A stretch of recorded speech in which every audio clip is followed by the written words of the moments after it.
Well, Coasters, another candidate interview, and this time I'm with Samuel Blight. Samuel is one of the developers of the Hokitika Motor Park, a motor camp, and he's sitting for the northern ward in the 2019 Westland District Council elections. He's one of only a few candidates that have actually accepted the Coasters Club offer to have an interview done. And Samuel, thank you so much for doing that. Pleasure. Beautiful day out here at the motor camp. It's glorious. And lots of work happening. Yeah, a few changes happening around at the moment. It's great, isn't it? It's good. Now tell me, what moment of madness caused you to run for council? Moment of madness at bottom, no, not quite. I'd thought about it a bit, and I had several people from across the spectrum tap me on the shoulder and ask me to run. And so I considered it, and I thought about it, and thought, with the background and the things I've done in governance and in management, I had some experience to bring to the table. I'm passionate about Westland. It's been a great place. I've grown up here. I studied here. I've started businesses here, and I want to see it as a great place to live, work and play, not just for my family but for my grandchildren and their children. So I'm passionate about Westland being a place with a future, and with a really positive future. So I wanted to make a contribution. Look, Samuel, we haven't had a lot to do with each other, but I did see you in action in the Freedom camping submissions, and I've got to say we're all extremely impressed with the way you handled yourself. Now tell me, what have you done in the past? What do you know? So I worked in tertiary education for 20 years. What does that mean? So I started my time teaching business computing. Before that I'd worked in the private accounting sector. Then I taught business computing, and then I went through a range of management roles and finished up as Director of Strategy. And so I was in senior management for almost 10 of those 20 years. In Greymouth? In Greymouth, yes. Gotcha, yep. Yep. But I've also had roles on governance boards of charitable trusts. In governance, I spent a stint on the Polytechnic Council, for the local credit union, and also on private companies like my own companies in Hokitika Camping Ground Limited. So I have, I can bring to the table an appreciation of the restrictions that management are under and where they're coming from a public organisation like the council.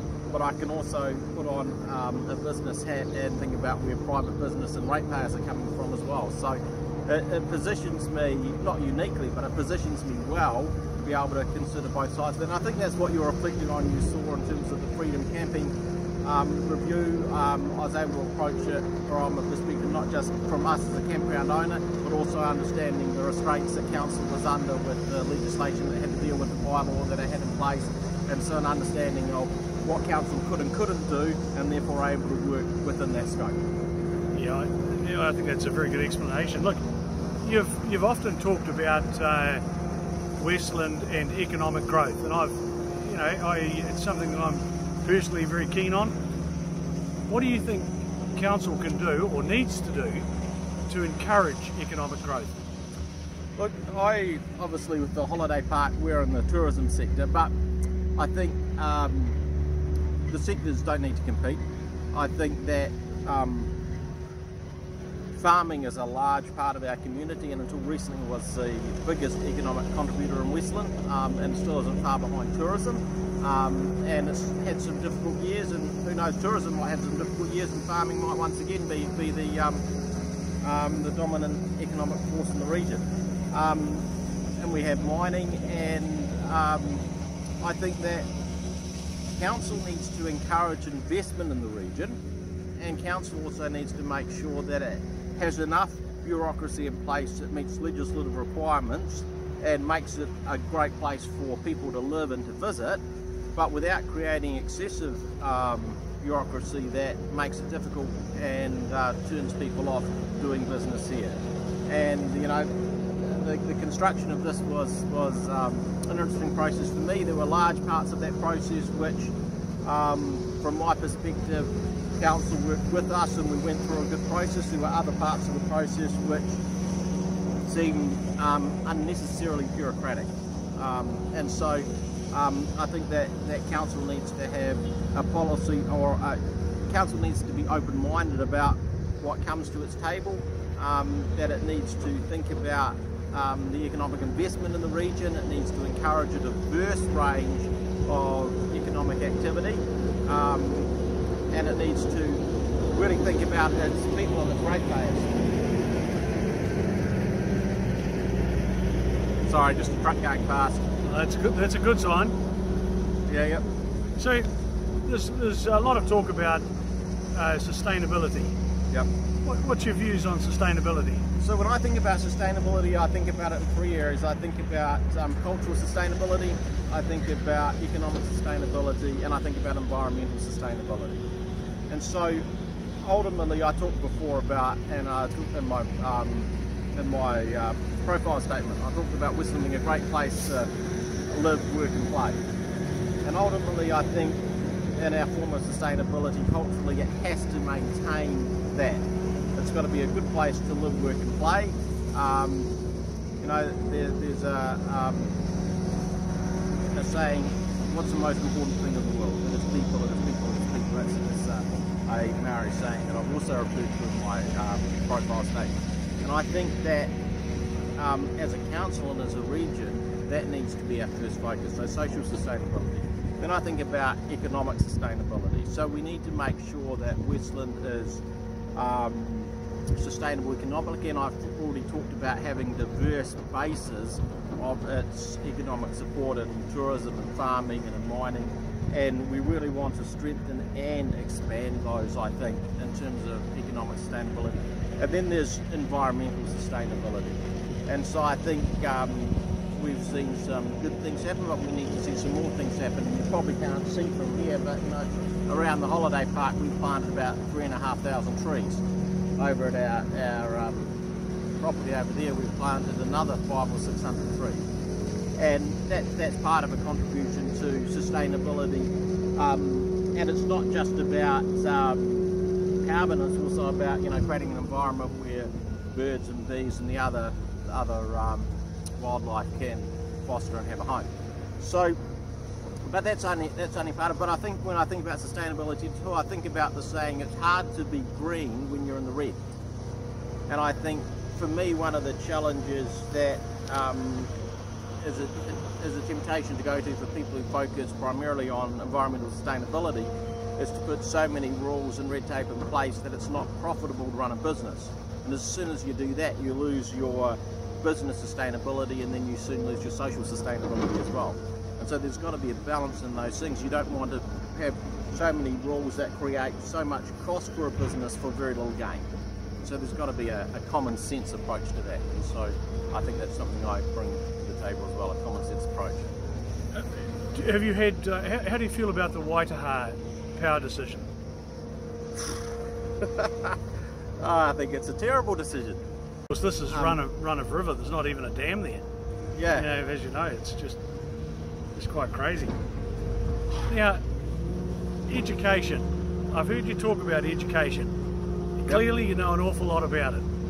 Is there a future for Westland in education going forward? Absolutely there is.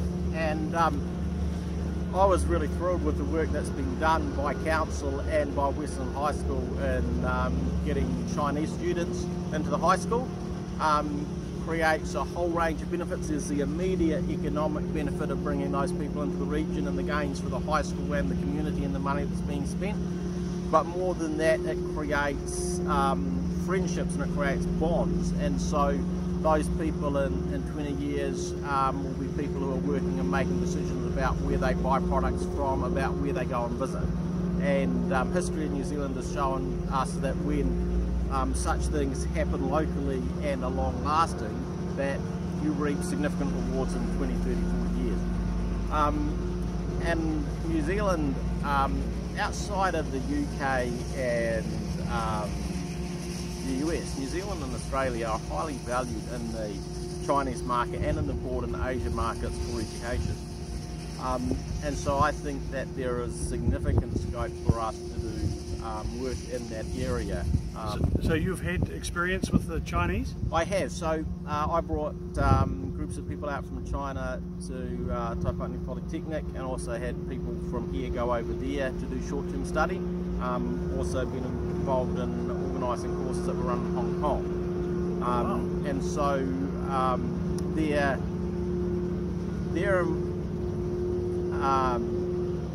educational perspective is quite different to ours, but they also quite value ours. And amongst the other things that they're increasingly becoming aware of is that their system is so academically focused that people have trouble around decision making and risk taking. And so one of the areas in which we did work in is doing camps for school-aged children, which took them out and taught them some basic leadership skills, and taught them some basic environmental awareness. And I'm not just talking about the natural environment, but also, you know, other environmental awareness and decision-making skills. And they are things which the Chinese are beginning to realise their schools aren't teaching particularly well, and environments like New Zealand are ideal for teaching some of those things. And so I think across the Asian education system there's an increasing awareness around this, and there could well be some opportunities for Westland in that area. Samuel, what about, how well do you get on with people? Can you merge into a crowd of diverse, different people with every one of them having a totally different idea? Yeah, look, I get on with people well, and I'm the sort of person that I hold opinions, but I'm also happy to agree to disagree. And so if I think in a social situation I'm quite happy having a conversation with someone that I don't see eye to eye with, and I quite like that, because then, you know, you learn new perspectives and you get to appreciate other people's perspectives. And when it comes to the council table, I'm someone who doesn't sit there quietly. I will listen, and I will say what I think, and go into bat for what I think is the right decision to make, but also understand the whole issue of coming to a consensus, or at least coming when a consensus is possible, coming into a decision, accepting that's the decision of council, and that's what we're moving forward with.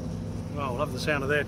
Now, Samuel, before we wind this up, is there, in the northern riding, we've got Ross, Quittarangi, Kamara, and out 3 Mile here.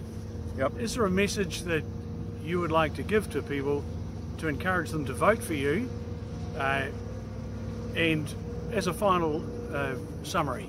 Sure. Look, I'm putting myself forward to represent you, the people of the Northern Ward, at the council table. I'm someone that is available to you. You can pick up the phone and talk to. You can come and see me, and I'm there to support your interests. I have experience at governance, I've got experience at management, and I think I can bring these skills along with my personal skills to the table to continue to make this a great place for you and your children and your grandchildren. It'll be hard to beat that. It'll be hard to beat that, folks. Now, and I'll just add one other thing, we nearly got to the end of it.